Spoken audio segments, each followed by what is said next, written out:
Aaron Whitlow. I don't know what's going on with him, but I am Brandon Spivey, and we are the Mark Out Movie Podcasters. Thanks for joining our show today. Well, Brandon, way to dial it down. But yeah, today is an exciting show. We are talking about Pleasantville from 1998. Is it Uh, pleasant, though? Is it really pleasant? well, or did it become pleasant? That's the question. That's Was right. it pleasant, or did it become pleasant? Mm. So there's some things for us to tackle in this episode. But before we get into that, we always like to talk about what we watch. We have a comment. Bill Fur, Wakanda Forever. I hadn't seen it yet. Please do not spoil anything. I plan on watching it tomorrow. It's my goal That's to his watch goal it. in life To watch it tomorrow. tomorrow. I didn't get to see Black Adam. I got only the time to watch one black film, and it's gonna be Wakanda Forever. So I'm gonna watch that one tomorrow. It's the one I choose. I'm playing. Wow. One black film. So much disrespect. Well, I'm gonna see Dwayne eventually, but it won't be this weekend. All right, but yeah. So as far as what we watched, I'm gonna kick it off with what I watched. If Brandon don't mind. I don't mind. Go ahead, sir. All right, let's see. Diary. All right, so I'm gonna start with going top to bottom. So I watched first I watched Annie from 2014. We decided to watch it, so I was like, yeah, let's watch it. I remember not liking the 2014 remake of Annie initially, but going back and watching it, I didn't mind it. I thought it was pretty cute. Um, and I was like, yeah, I vibe off of it. Ultimately, I gave it 3 stars. Does get a little cliche at sometimes, but then we went back and watched the original 1982 version of Annie, and that same day, and just absolutely loved it because it's Annie and Carol Burnett like steals every single scene. Tim Curry steals every single scene he's in, um, and just everything about it was so much better. So I gave that four stars on Letterboxd. But the main thing I want to talk about that I watched that I absolutely loved, and I gave it 5 stars, is Weird, the Al Yankovic story. Absolutely loved it. It's on Roku TV. I gave it 5 stars. It's great. Daniel Radcliffe does an excellent job as Weird Al, and just it's so fun, and it makes so much sense that this would be his story. So yes, I loved it. I'm just confused by our man Hobbit's comments. The movie is better than RRR. Oh wow, Brandon has Netflix now, so he can probably watch RRR. I don't know if he will. Goosebumps, superb. I guess the movie gives you goosebumps, and it's superb. Not goosebumps. See, I immediately went to the movie Goosebumps with Jack Black, and I was like, I'm This confused. guy, Brandon. Come on, let's dial it back. As far as what I watched, I mean, I don't have time to go through everything like Aaron. The highlights, then the highlights. Theatrically, I watched what was that boring movie that I watched? Pray for the Devil. Is that it? Is that it? You Pray for the Devil. Yeah, somebody needed to pray for something. But that movie was one of the most boring movies I've ever seen. It's just sadness. They call that movie a horror film. That's just sad. Man. No horror elements. No horror elements in it. It's got some elements, sure, but it's just Weird Al story had commercials. And I'm okay with it. I'm okay with it. What? It had commercials? No, because it's on Roku TV, so it's gonna pause for commercials. Oh, okay. Maybe that's what he I meant. thought the movie in itself had commercials. I was like, No, that's interesting. That's fresh. That's it new. is fresh. That's hip. Yeah. Don't hate on Weird. Don't hate on my boy Yankovic. I'm not hating on anything. Not you. Yeah. I'm talking about Bilford. Also, what's name died? Speaking of people from the '80s. Gallagher died today. So What Gallagher? yeah, Gallagher, the dude that smashes watermelons. That fella. Gallagher, you remember the guy with the hammer smashing watermelons? I before my time, maybe. I guess so. Jeez. All right, yeah, I'm old. Yeah, Gallagher died. Also, somebody that did a voice of Batman or something. I don't know him. You're No gonna shade. insult people now. Huh? Come on, that's Kevin. I don't know. I don't have no idea who you're referring to. I didn't watch the animated series. I'm Yeah, sorry. just insulting all the Batsies out there. I'm sorry, Batsies. I'm sorry. But what did you watch? I'm sorry, Brando. Far as movies go, I did catch the Adam Project and the Gray Man on Netflix. Those are the main two I really wanted to mention because Chris Evans as a villain he's great. He's Nicolas Cage circa 1998. Mixed in with John Travolta in that movie. I swear. He was so weird and hilarious. He made that movie. He was the best part of that movie. Would you agree? Absolutely. I want a prequel franchise with him instead of a sequel with Ryan Gosling. His character it didn't do anything for me. But yeah, when Chris wasn't on screen, I didn't care. Yeah, Chris was so charismatic. He was such a villain, and he plays such a great villain. Like, who knew that this guy, Captain America, could play like we know he was villainous from Knives Out, but in that movie, he was villain turned up to 10. Oh yes. I really like the Adam Project with Ryan Reynolds. I like a little boy playing little Ron. I thought that was great.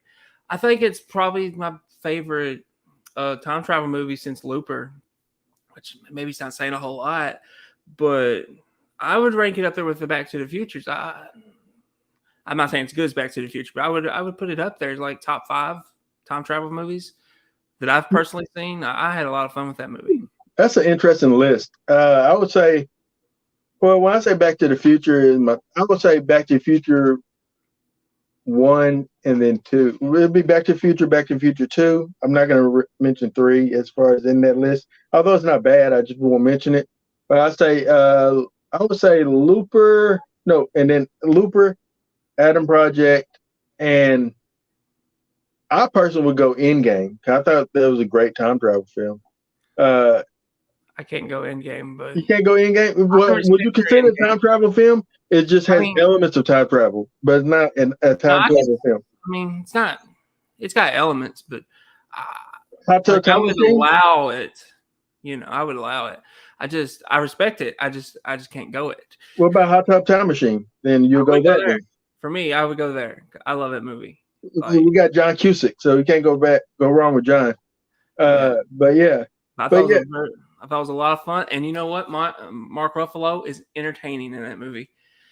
I found him entertaining, unlike his performance as Hulk.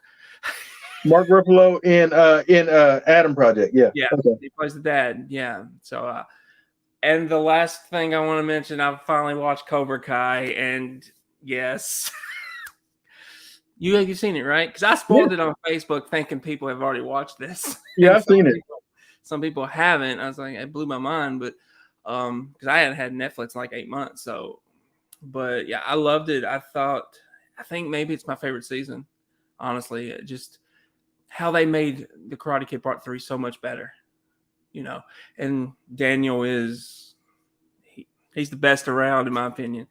That fight at the end just it's like he couldn't be touched. I've never seen him fight like that. It's like he finally came Mr. Miyagi. Yeah. In that moment. Also, like what's his name?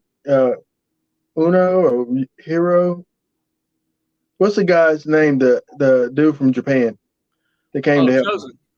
Chosen, yeah.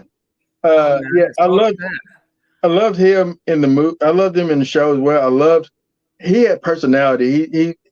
I want to see more of him in the series. And then I think that this is a show that has built on what the original series has done and took one-dimensional type of characters like Johnny and gave them so much more depth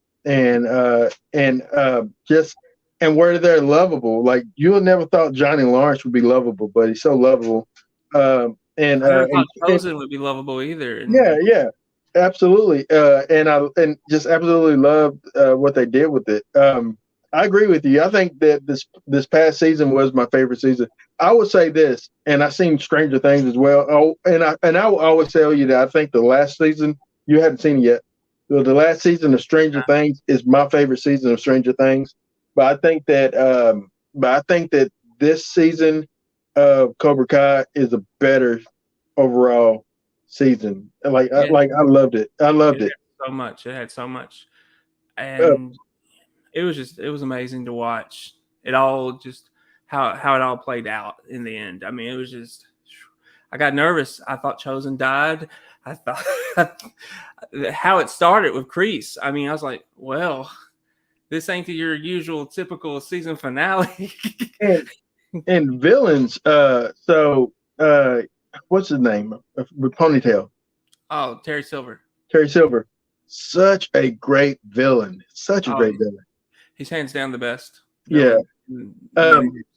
I do want to tell you, since you mentioned it. So I've watched. So last night I finished the final episode of Atlanta, the series Atlanta, which is an excellent show.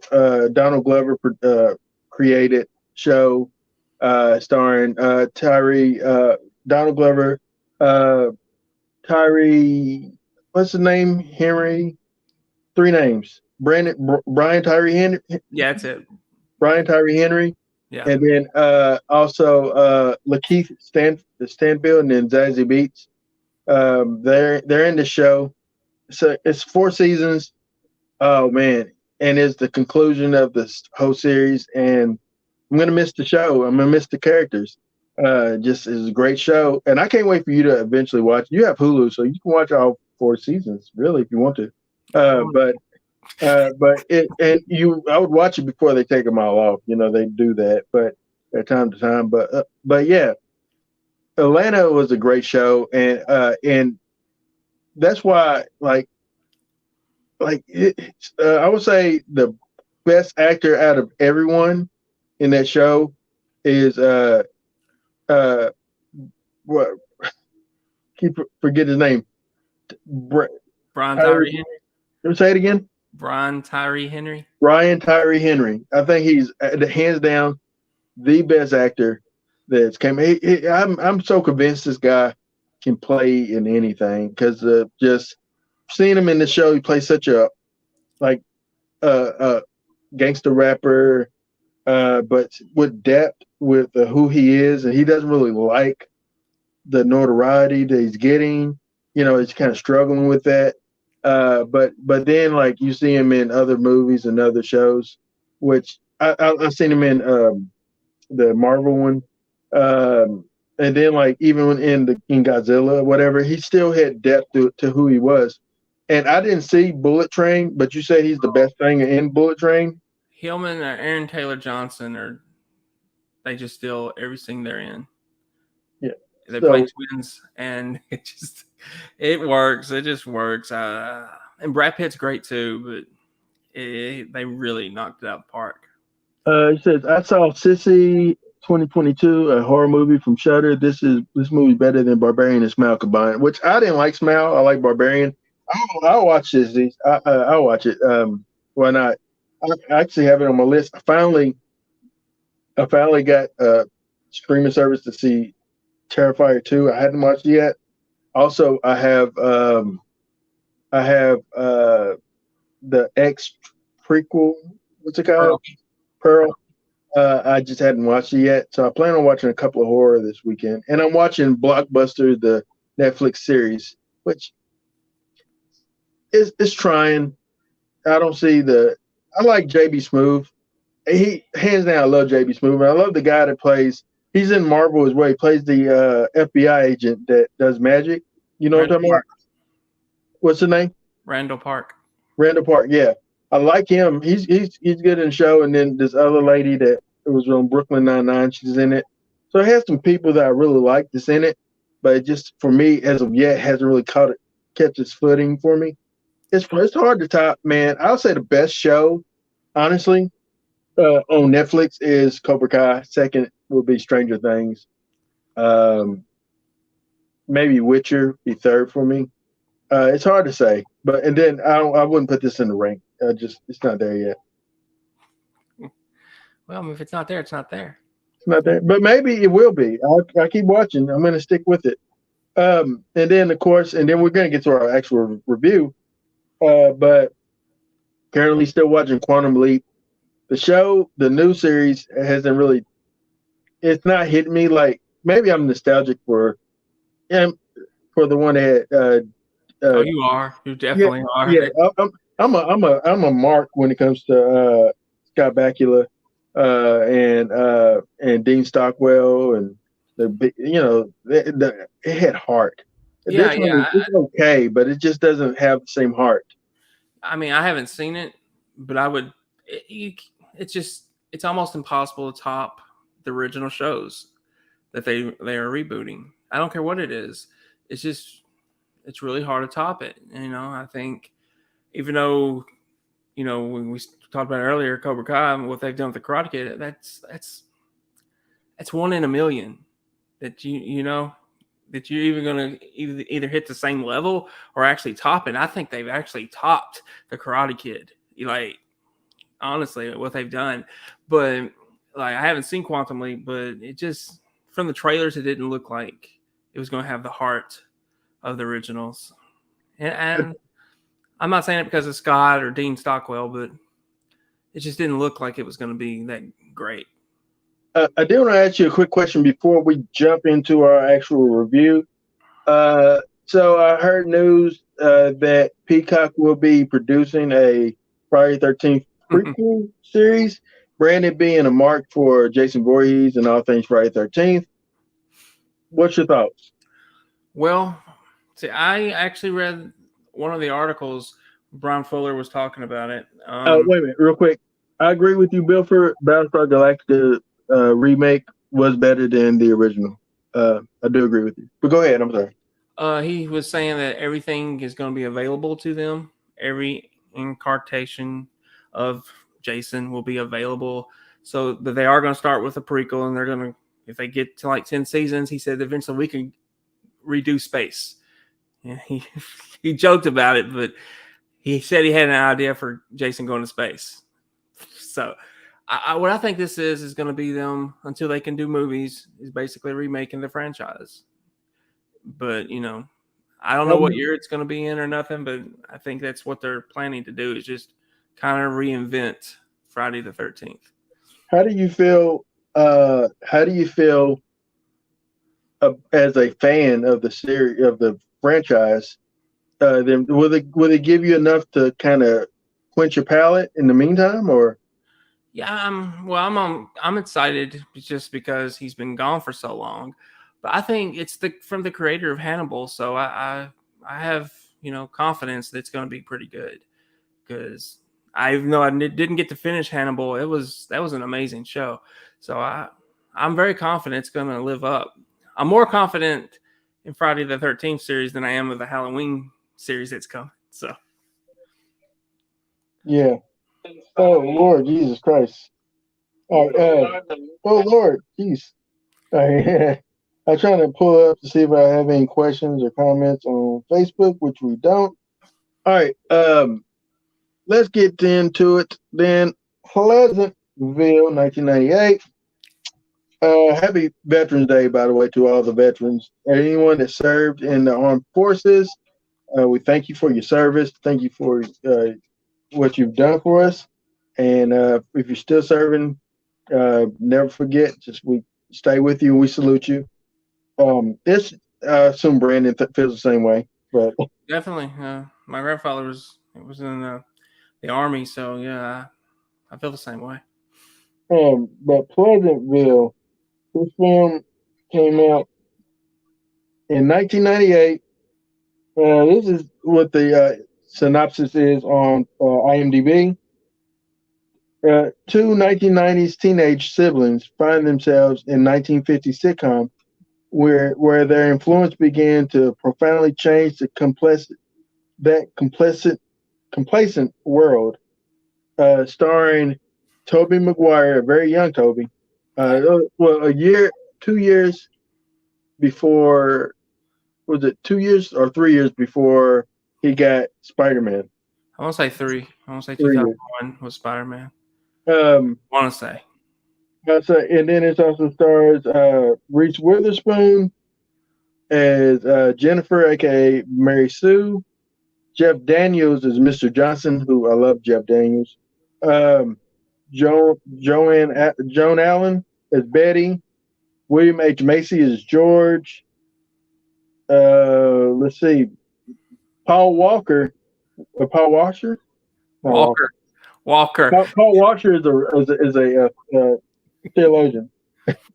Paul Walker is Bud, not Bud, but Skip. Because he said, hiya, Bud. Hiya, Skip. And then my boy Don Knotts, TV repairman. There's other people in this film. You got the How about that? Don Knotts, 2 weeks in a row. 2 weeks in a row. Who knew? You knew, apparently. Yeah, I guess we did. You got the marks. You got the.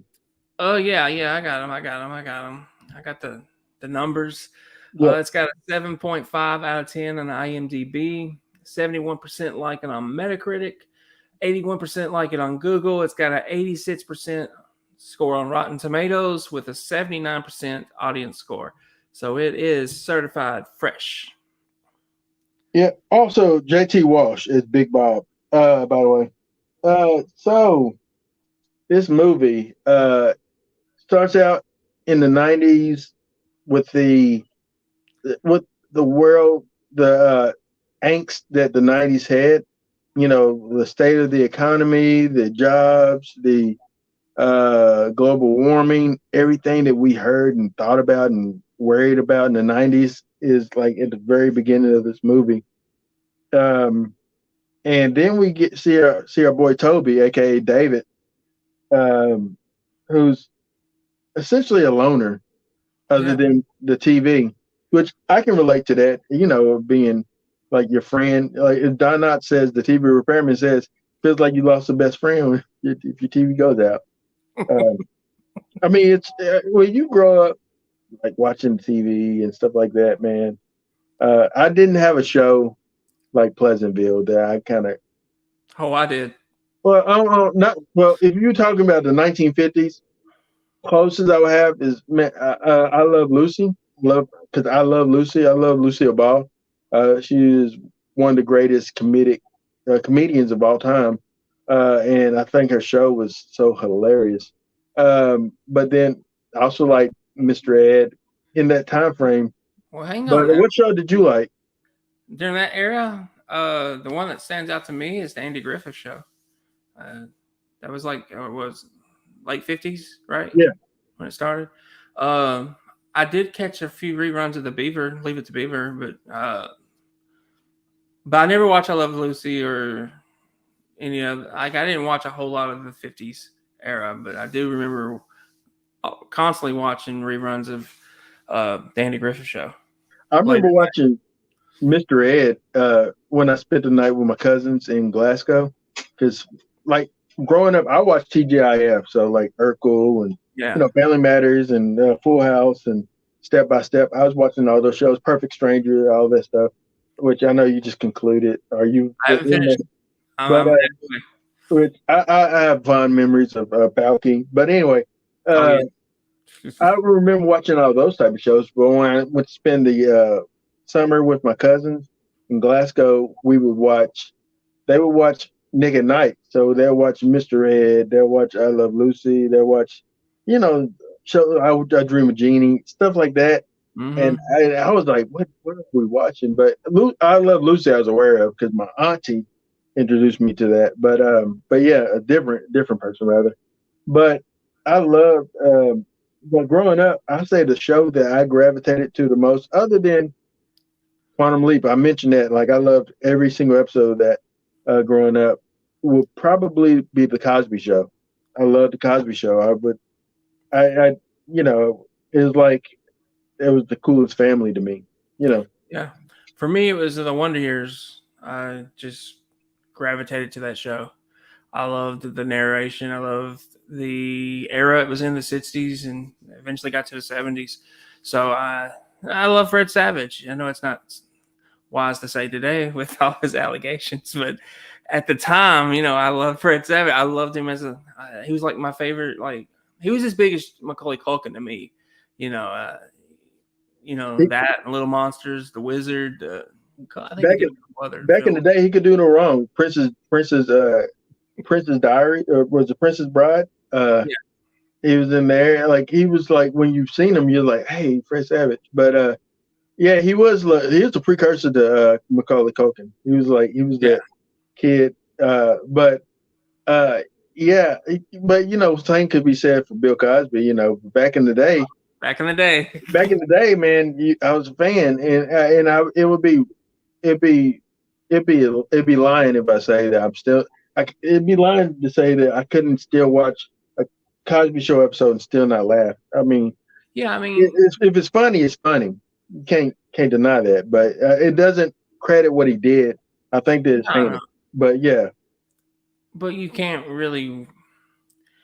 I mean, some people can't watch it, regardless. But I think you just have to remove who he was from the picture because it's more. It's not just him. It's the whole family. It's the relationship he had with his kids, the relationship he had with his wife. Grandkids. I think eventually came into play. I didn't watch it all the way through, but I do remember some reruns on that show, and I thought,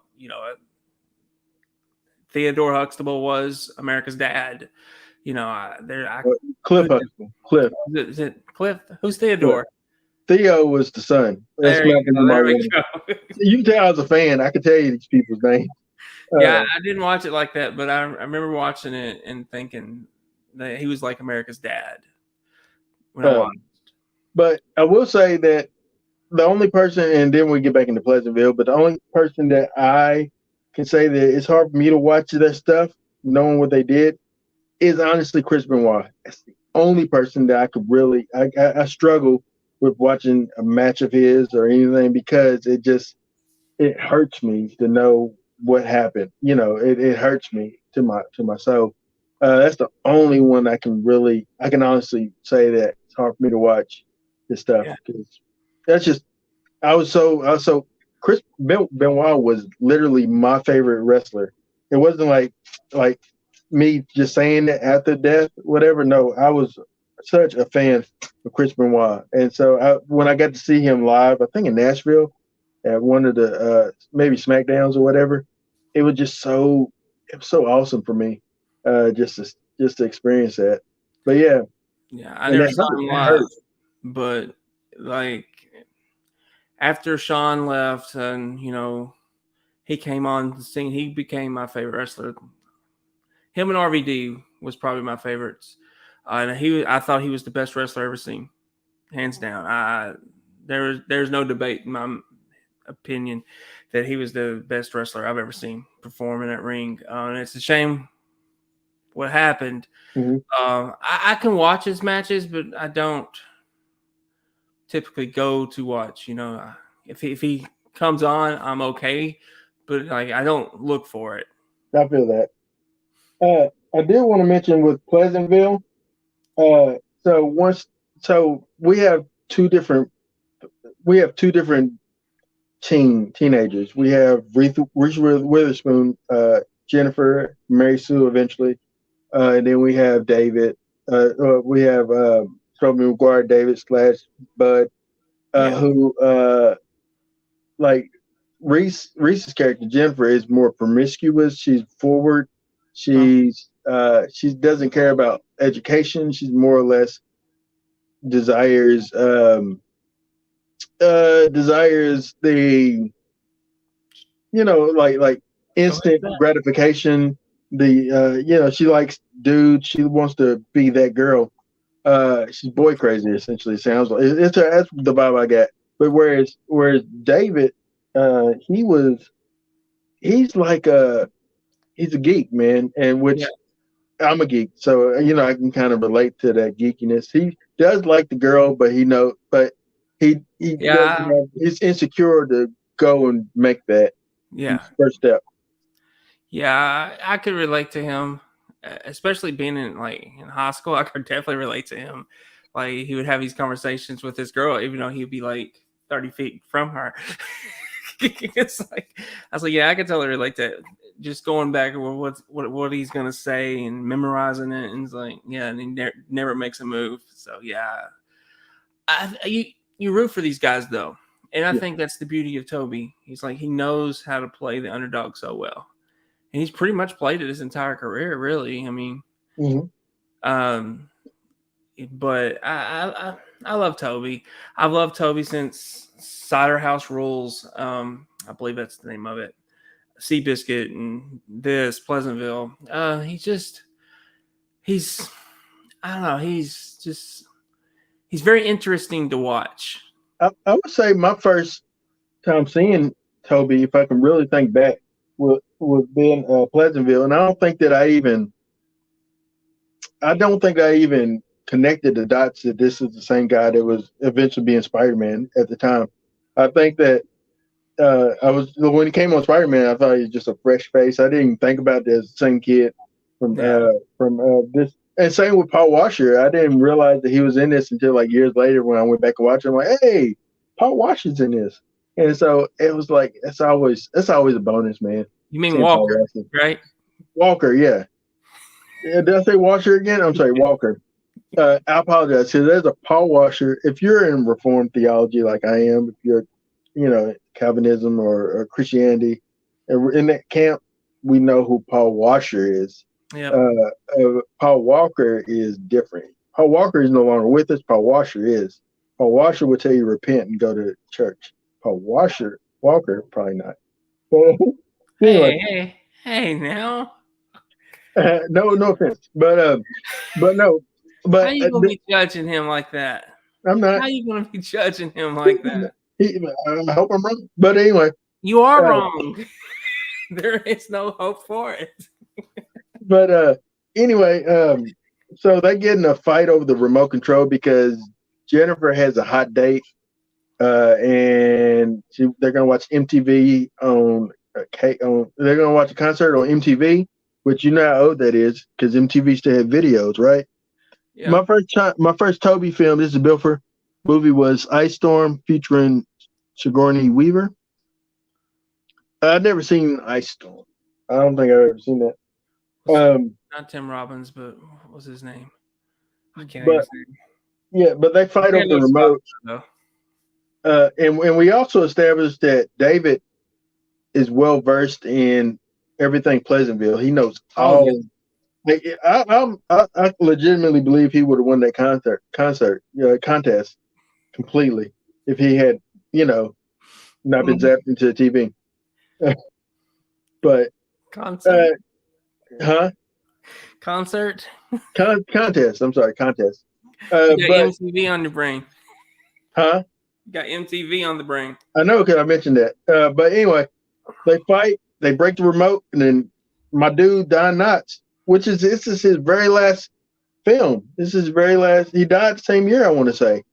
I have a Don question Knotts, about Don though.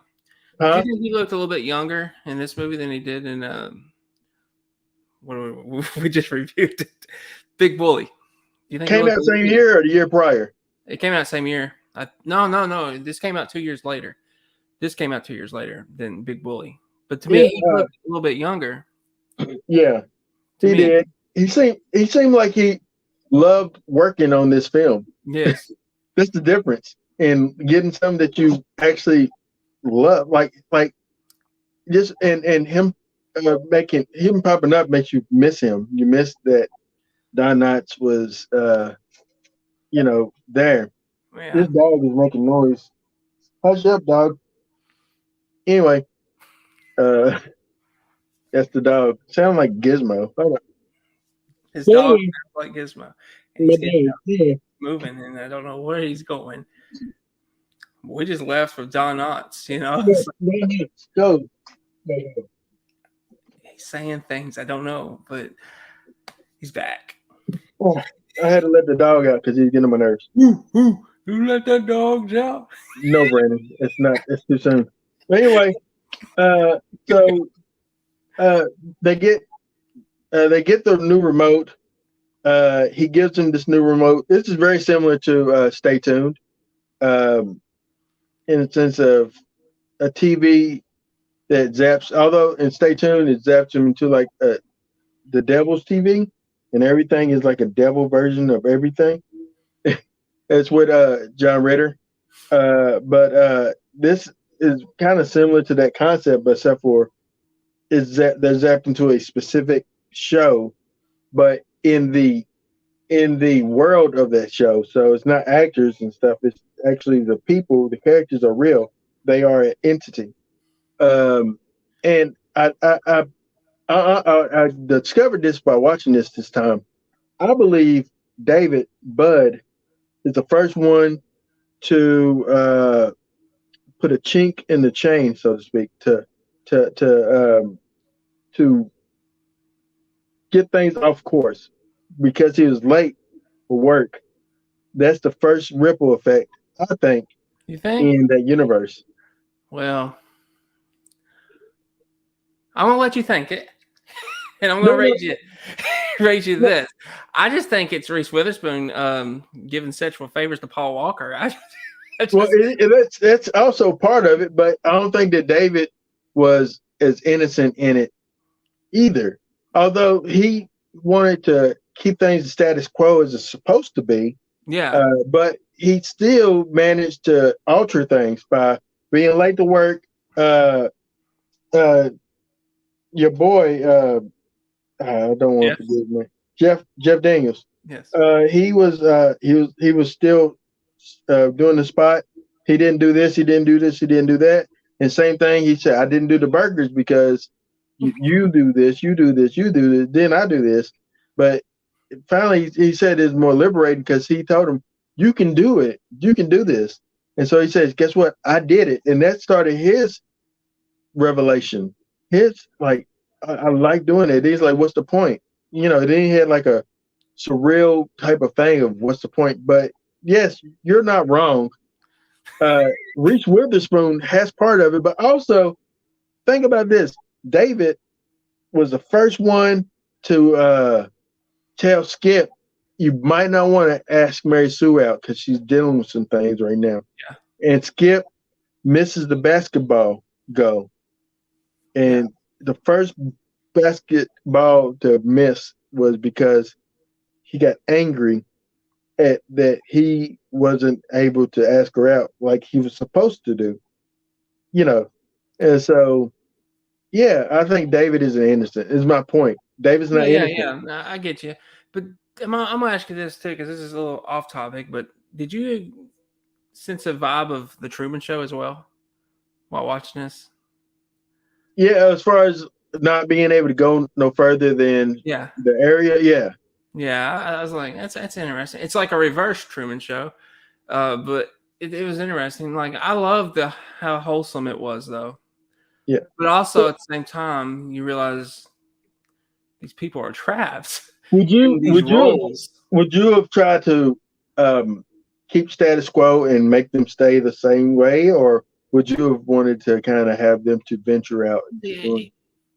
I think it's no. I don't think there's a wrong answer. Um, but it's more wholesome if you stay the same. Um, but at the same time, they're not actually being who they really are. Or then again, they don't really know who they really are. They all they know is this character they've been given to play for years and years and years. So also they have so when they had uh you know their explosion, you know what I'm saying, that their Explosion. their their escapades, so to speak, at Lover's Lane, and then everybody started becoming colorized. I also noticed that I never noticed this until watching it this time again. I knew they became color, but I didn't realize that they actually were Technicolor. So it's not like a real color; it's a Technicolor. So it's kind of like advancing from black and white TV to Technicolor to that little aspect. But also, I noticed that we now have like greasers in the mix, like like with the leather jackets and the slick back hair. You have that starting to creep in there. And I love what this movie does with color. Such it's so ahead of its time, in my opinion. What did you Yeah, think? yeah, yeah. Well, it's definitely ahead of its time. It was an interesting piece to watch, to rewatch. There's some, there's racial implications here towards the end of the movie with the whole color. There's no colors allowed, and I was like, oh boy, Aaron's gonna Yeah, have a field day with this. yeah. I noticed that. I said, well, and then he actually Whitey says, and it's funny, it's Whitey saying it, right? Whitey said, he says, you spending too much time with your colored girlfriend. I'm like, ooh, those are fighting words. But man, just things in this movie. I want to talk about William H Macy. I think he he's such a great actor. I think He is, people don't give him the credit that he deserves. That yeah, the he is ending scene, overlooked. the court scene. Hmm. Oh man, the emotion they felt without uttering words. Wow, it's just amazing. Like I felt, it's just like it's like chilling, man. And Yeah, just just I think this is a masterclass on people want to watch someone act in a film and show a whole range of emotion without really saying a word. Watch William H Macy in this film, especially in that court scene when David's talking to him or Bud is talking to him and trying to get him to acknowledge his feelings, acknowledge that it's not just that your wife isn't. Oh, I gotta talk about that too. Your wife isn't cooking dinners and doing cleaning the house, but it's deeper than that. You miss her, not just what she does for you, but you miss her. And him to acknowledge that longing, that loneliness that he's feeling, and oh man, I loved it. But I want to ask you, any thoughts on that before I move to this next question? uh, I thought it was a very powerful scene. I thought Toby did an amazing job in that scene. Going from J.T. Wash's character to William H Macy's. I thought J.T. Wash was great in that scene as well. But yeah, I agree with you. William H Macy is one of the most underrated actors. I would think of our generation because that's it's basically when he came up. Mhm. He's been in so many good movies, and he sometimes goes unnoticed, and it's a shame. I think the movie I really noticed him in, and it's a shame that it's this movie, is Jurassic Park 3. Like, I never looked at him as, I never actually saw him until that movie because he stood out. I agree with you. I agree with you. And he became a bigger name after that movie. But, like, he's always been good. So, yeah, he was great in this scene, though. He was great in this movie. The first movie that I seen him in was actually, and I didn't realize he was in it until I went back and watched it years later. In Last Dragon, he's like he's like uh, Oh, yeah. he's like the agent or whatever of vanity or whatever, but he's in that movie. But yeah, William H Macy. The movie that I really noticed him, yeah, Jurassic Park, but I think Boogie Nights, that powerful scene of him realizing that his wife is cheating on him and acknowledging that she's cheating on him, and him getting the gun and killing them and then killing himself. Uh, it was like crazy. It's like he's such a great actor, man. Fargo as well, right? He was in Fargo, right? Yeah, he's in Fargo. Oh yeah, he was in Fargo. Oh, he's so great in Fargo. Fargo is such Fargo. He said Fargo. That movie of Fargo made me want to watch the show Fargo. The show was okay, but the movie is sensational. But I do want to mention so Joan Allen, Yeah. who played the mother. She there's a scene, Betty Parker. So there's a scene in it after she becomes colorized, where she has her face painted back to black and white, essentially. Yeah, Um, and it's like, and I thought about this. I didn't think about it until the whole race thing, thinking of it as racial, uh, as that she was then trying to pass for white, or pass for, you know, the status quo. yeah, But in reality, she was now colored, but she's now passing, trying to pass for being white. And it's just, I thought about that in the aspect of, a lot of black folks that were light skinned or more or mixed biracial, but yeah, look more fairly white, and they live their life as white people, uh, trying to pass for white and denying the blackness that they have or the color that they have. I never thought about it until watching it last night, and I was like, oh, actually, I never thought about that aspect of it. It's funny going back and watching stuff, and as a grown up and just getting different meaning from stuff. You know what I mean? oh yeah. I knew you was gonna have a field day with this though, and I was like, I actually was looking forward to your opinions because your opinion matters more on this subject than mine, because I'm white privilege, as they say. But no, I thought the movie in that aspect had deep layers, and it was very telling. That she didn't want to know, didn't want her husband to know, didn't want the town to know.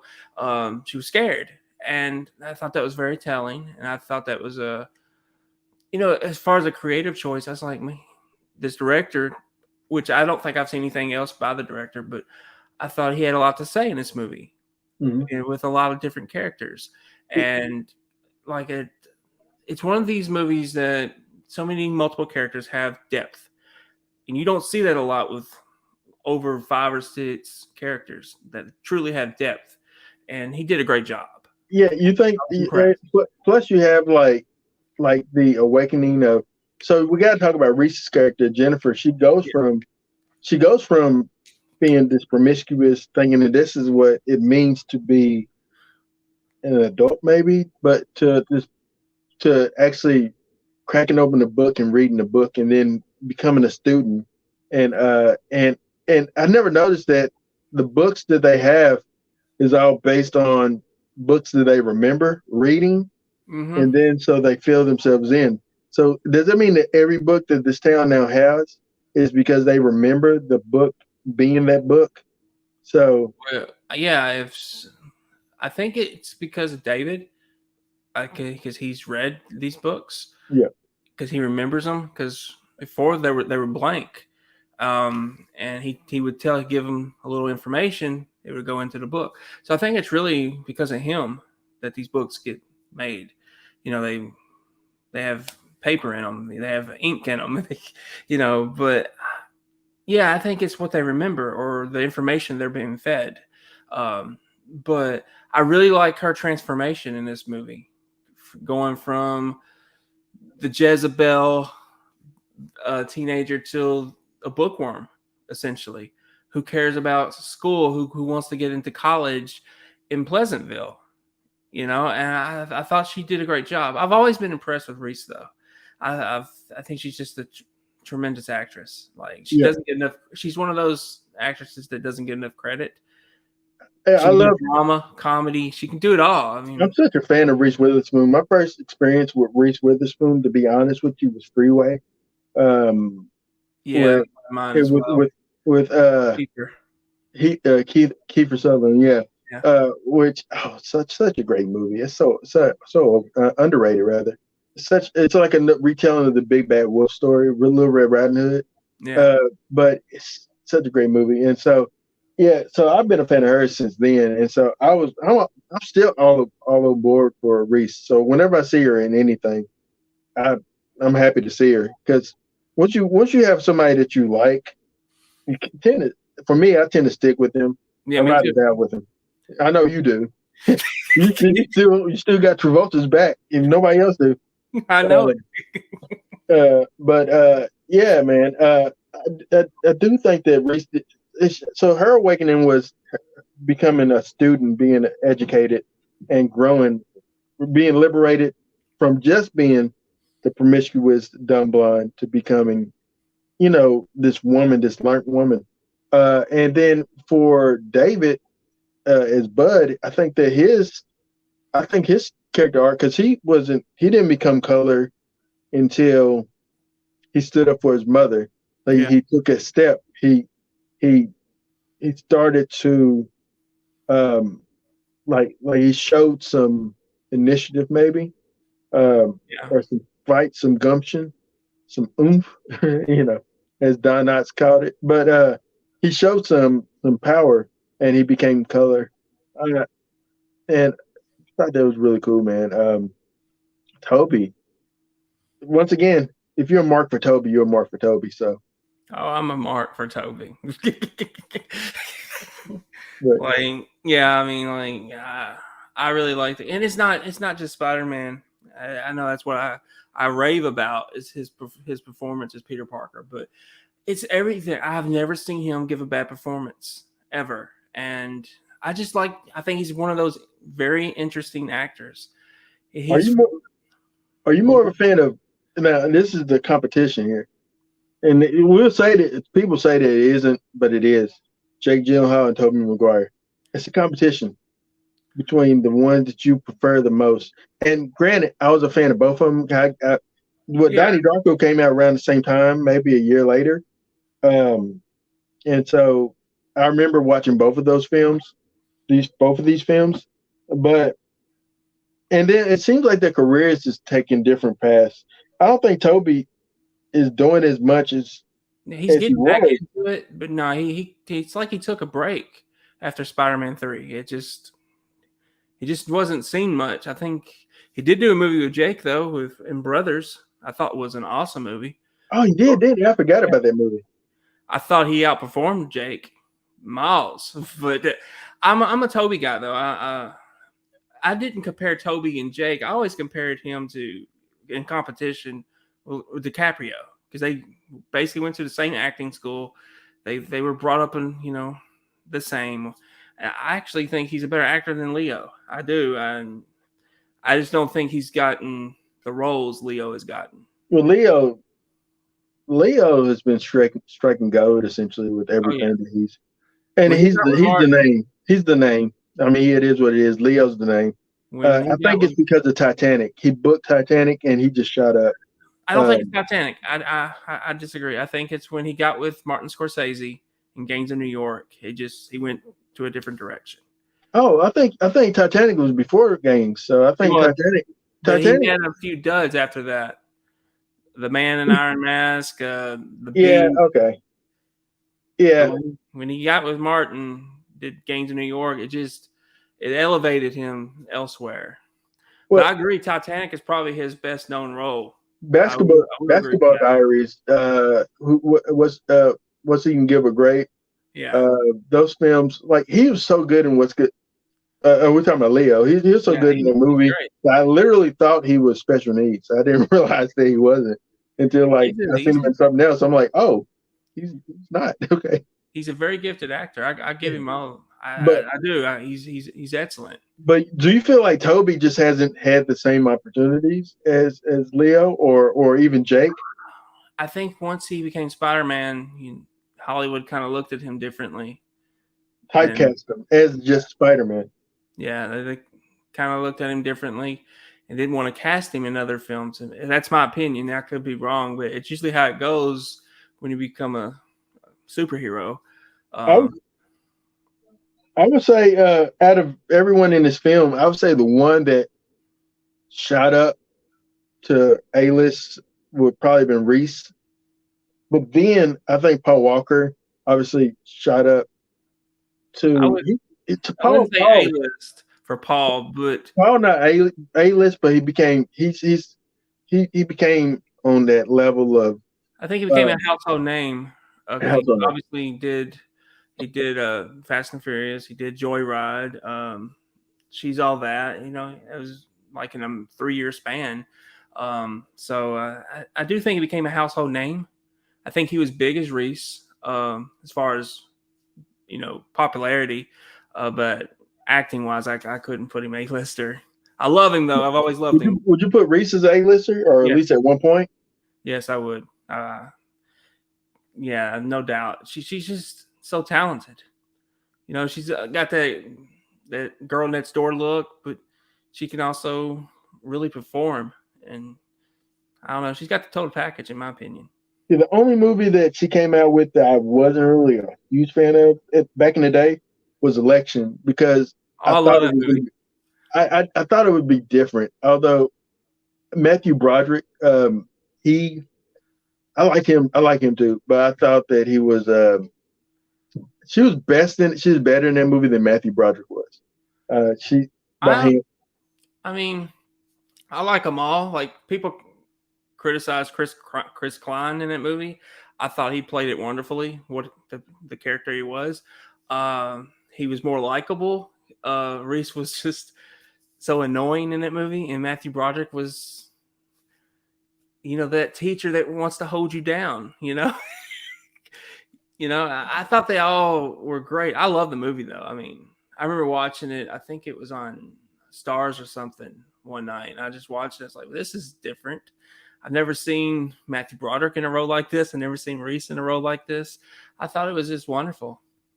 Yeah, Reese, man, but yeah, she's in my opinion, she's still a bona fide star. But yeah, I think that for JT Walsh, I think this was actually his last film as well. I think he passed away the same year that this film came out, or a little bit afterwards. JT, he's so good at playing a bad guy. Yes. But he's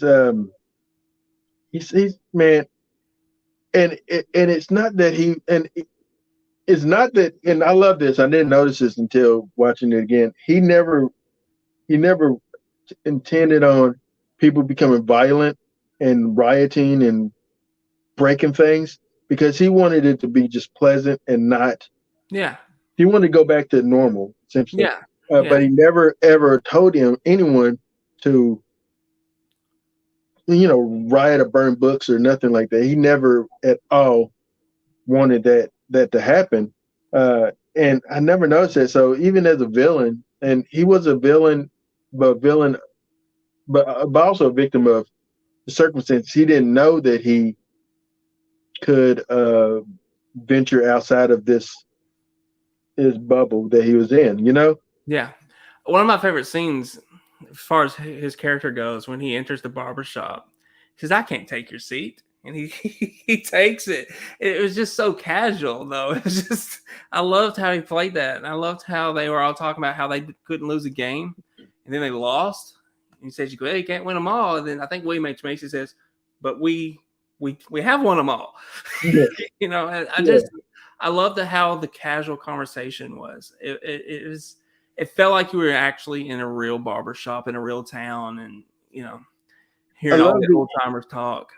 I love the idea of this movie is so much layered. Like the firefighters, even though they heard the term fire, it hasn't really seen a fire, so don't know what a fire is.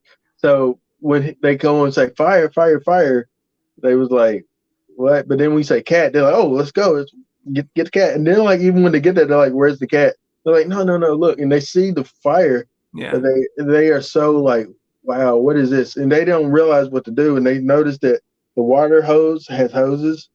And they're like, oh, so this is what it does. And just the joy that this character feels just spraying the water, and the smile that he has, it's just like, oh man, this movie's so passionate, man. I love it. It really was passionate. But I felt like my biggest, as we come to a close soon, I felt the ending was a little abrupt and weird. And I never felt that before until watching it again. I felt like the ending was like, first of all, how are you going to explain Jennifer not coming back? You know what I'm saying? It's almost like the mom forgot she had a daughter. She didn't even ask where your sister is. Like, what? It's like, I don't understand that. And then also the ending with like them on the bench and she's sitting next to her husband William H Macy, and then pans over, and then it's now Jeff Daniels. Um, well, didn't he get like Dumb and Dumber right after this, by the way? No, he did Dumb and Dumber in '94. He did that in '94. Yeah. Oh, okay, all right. When did he get? He get Speed? Is that like earlier? No, he did Speed and Dumb and Dumber in the same year.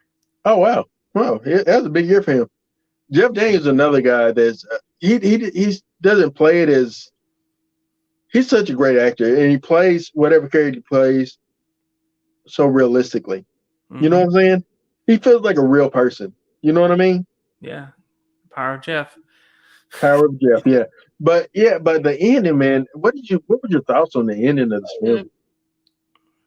I felt confused with how it actually ended with him on the bench. It was like okay, maybe they're going to work out their marriage. You know, they're accepting each other for who they really are. But then it cuts to Jeff Daniels, and it just felt like I felt confused. I was like, and they're sitting on the same side of each other on the bench, like the same exact side of her. So it's like it's just it would have been different if like on one side of the bench is him and her and William H Macy, and then on the other side of her is Jeff Daniels, and she just is torn between the two. I think that the ending honestly should have just ended with Toby cutting off the TV or talking to his mother, and that's the end of it. Or maybe he goes outside and experiences life outside of the house and the TV and does some living. But I think that was a weird ending because they're not the main focal characters at all. No, it's just I don't know. It's a weird ending, man. It was weird. I agree with you. You think that they wanted a sequel, maybe? It looked like they did. I have no idea what it made or what it caused, but you know, it looked like it. They wanted a possible sequel. And I wonder if David could, at any time he wants, enter back into Pleasantville, or does he have to wait for Pleasantville in itself to be airing to enter into that specific show? Or you know, it's weird. I don't know. I don't know. I can't really say. I don't even. I don't know. I really don't know. I mean, it's the power of that remote, but it didn't work immediately until like he like it was time for it to work. Yeah, I guess he feels like it's time for it to work, but I don't know, man. Are you ready to go ahead and get the marks for this? Yeah. You want me to go first? You go ahead. I give it 4 markouts out of 5. I think it's nearly a perfect film if it had not been for the ending and the way and the it feels abrupt. It feels unfinished. It feels unsatisfying. The ending does, but the movie in itself is great. I would even say J.T. Walsh's character didn't really get closure. He just ran out of the courtroom. We never saw him again. But you know, did he finally come to terms with things? You don't know. But I agree with you. It's a 4 out of 5 for me too. I thought it's nearly perfect. Kind of loses its way in the final moments of the movie, but everything it's so deep and so many story arcs. You know, so many people that are actually having growth, and I don't know. I really loved it. Other than that, those final few moments of the movie. Yeah, I wish that we had a better conclusion to it, but yeah. Other than that, it's well acted. I wonder if it was nominated for any awards because it was well acted. It looked great visually. It looked great, and I just felt like the ending just was like it just didn't stick the landing on the ending, and that's what's. I wonder if there's an alternate ending or something to it because it just felt like maybe that's what the studio said, but this is the ending. We got to end on. I don't know. It just felt weird. Let me see. Is this Bilfer? Yeah. Thanks for the show, fellas. Thank you, Bilfer. Did you watch Pleasantville? And if so, what do you give it? I don't know if you've seen it, but let us know. Uh, Brandon, anything else you want to say before we conclude?